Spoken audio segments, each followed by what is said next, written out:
Welcome back to another illuminating episode of SermonPod Ministries. Today, we're delving into Matthew chapter 13, where Jesus masterfully unveils the mysteries of God's kingdom through a captivating collection of parables. In this remarkable chapter, we'll discover how Christ used everyday examples, from farming and fishing to baking bread, to reveal profound spiritual truths about how God's kingdom operates in our world. Each parable serves as a divine key, unlocking deeper understanding of our relationship with God and His transformative work in our lives. Whether you're a longtime believer or just beginning your spiritual journey, these timeless teachings will open your eyes to new dimensions of faith. If your church is looking to grow and reach more people with the life-changing message of the gospel, visit SermonPod.com. and discover how we can help transform your weekly sermons into engaging, world-reaching podcasts. Available on Spotify, Apple Podcasts, Pandora, Amazon Music, Google Podcasts, CastBox, and more, SermonPod Ministries is dedicated to bringing biblical truth to millions, one chapter at a time. You can also support our ministry by donating to our cause or by purchasing our Bible verse apparel at SermonPod.com, allowing you to boldly share your faith in style. Now, let's unlock the secrets of the kingdom together as we explore Matthew chapter 13.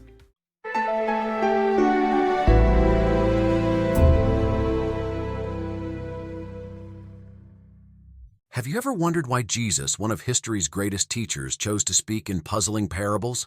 Welcome back, SermonPod family. I'm Tom, and with me is my insightful co-host, Sarah. Today we're exploring Matthew chapter 13, often called the Kingdom chapter, because it contains 7 incredible parables about God's kingdom. Sarah, can you give our listeners an overview of what we're diving into today? Absolutely, Tom. Matthew 13 is fascinating because it's a masterclass in Jesus' teaching style. He presents 7 parables: the sower, the weeds, the mustard seed, the yeast, the hidden treasure, the pearl, and the net. Each one reveals different aspects of God's kingdom, and interestingly, Jesus also explains to his disciples why he teaches in parables. Let's start with the famous parable of the sower in Matthew 13 verses 1 to 9. What's significant about the setting of this teaching, Sarah? Jesus is teaching from a boat, Tom, with crowds gathered along the shore, creating a natural amphitheater effect. Biblical archaeologist James Fleming suggests that this particular spot near Capernaum had excellent acoustics, allowing Jesus' voice to carry clearly across the water to large crowds. The parable itself seems simple on the surface. A farmer scattering seeds, but there's much more to it, isn't there? Absolutely. What's fascinating is that in verses 18 to 23, Jesus actually explains this parable to his disciples. Biblical scholar N.T. Wright points out that this was typical first-century Palestinian farming, scattering seeds before plowing. Understanding this cultural context helps us grasp why seeds would land in various places. Before we get to that explanation, though, there's an interesting interruption. What happens in verses 10 to 17? The disciples ask Jesus why he teaches in parables, and his response is quite profound. He quotes Isaiah 6 verse 9, explaining that parables serve a dual purpose, revealing truth to those who seek it and concealing it from those who don't.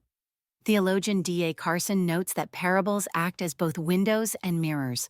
They reveal truth to the receptive heart but bounce off the closed mind. Then Jesus explains the parable of the sower.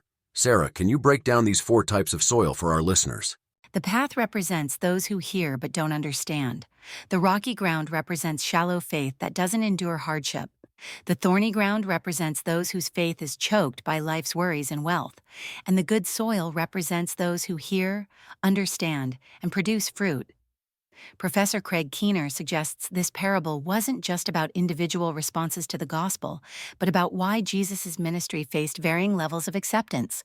Next comes the parable of the weeds in verses 24 to 30, with its explanation in verses 36 to 43. What's the key message here? This parable addresses a question that many still ask today. Why does God allow evil to exist alongside good? Jesus explains that the good seeds are children of the kingdom, while the weeds are children of the evil one. The important point is that judgment is God's prerogative, and it will come at the right time. Then we have 2 short but powerful parables, the mustard seed and the yeast in verses 31 to 33. What's significant about these, Sarah? These parables show how God's kingdom operates, starting small but growing dramatically. The mustard seed grows into a large tree, and a little yeast affects the whole batch of dough. Biblical historian Kenneth Bailey points out that both these images would have been revolutionary, suggesting God's kingdom would grow quietly but inevitably, rather than through political or military power. The next two parables in verses 44 to 46, the hidden treasure and the pearl, seem to share a similar message. What do you think? Yes, both parables emphasize the supreme value of God's kingdom. In both cases, everything is sold to obtain the treasure. New Testament scholar Michael Wilkins notes that these parables challenge us to consider whether we truly value God's kingdom above all else. The final parable of the net in verses 47 to 50 seems to echo the message of the weeds parable. Why do you think Jesus repeated this theme? Good observation, Tom. Like the weeds parable, it emphasizes final judgment, but from a different angle. While the weeds parable focuses on the present coexistence of good and evil, the net parable emphasizes the certainty of future separation. Biblical scholar R.T. France suggests this repetition shows how crucial this message was to Jesus' teaching. The chapter ends with Jesus visiting his hometown. What happens there? In verses 53 to 58, Jesus faces rejection in Nazareth. The people can't see past his humble origins as a carpenter's son. Ironically, this rejection proves the very points made in the earlier parables about different responses to God's message. What are the key takeaways from this chapter for our listeners today? First, we need to examine what kind of soil we are. Are we allowing God's word to take deep root and bear fruit? Second, we're reminded that God's kingdom often works in unexpected ways. Small beginnings, gradual growth, hidden value. Finally, we're challenged to consider whether we truly value God's kingdom above everything else. If you've been blessed by today's discussion, we'd love to hear from you.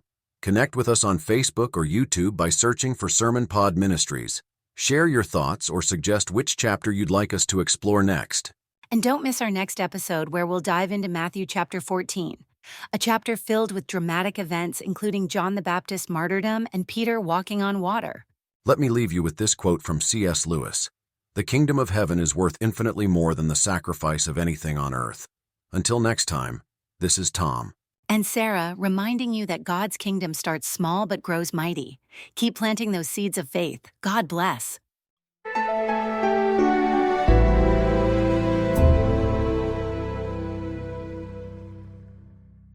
What a remarkable journey through Matthew chapter 13 we've shared today, exploring Jesus' profound parables that unveil the mysteries of God's kingdom. From the parable of the sower to the pearl of great price, each story has illuminated different aspects of how God's kingdom operates and grows in our world.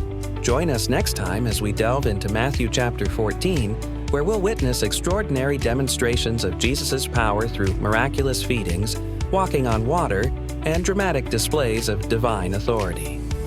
SermonPod Ministries remains committed to our dual mission of spreading the gospel worldwide and helping churches expand their reach through transforming weekly sermons into premium quality podcasts. If your church is looking to grow and share God's message with a global audience, visit SermonPod.com to learn how we can help you reach millions through platforms like YouTube, Spotify, Apple Podcasts, Pandora, and Amazon Music. Support our mission by either donating to our cause or purchasing our faith-inspired Bible verse apparel at SermonPod.com. Don't forget to connect with us on Facebook or YouTube at Sermon Podcast to share your thoughts, ask questions, or suggest which book of the Bible we should explore next. Until we meet again, may these kingdom parables continue to work in your heart, transforming your understanding of God's presence in your life. God bless you all.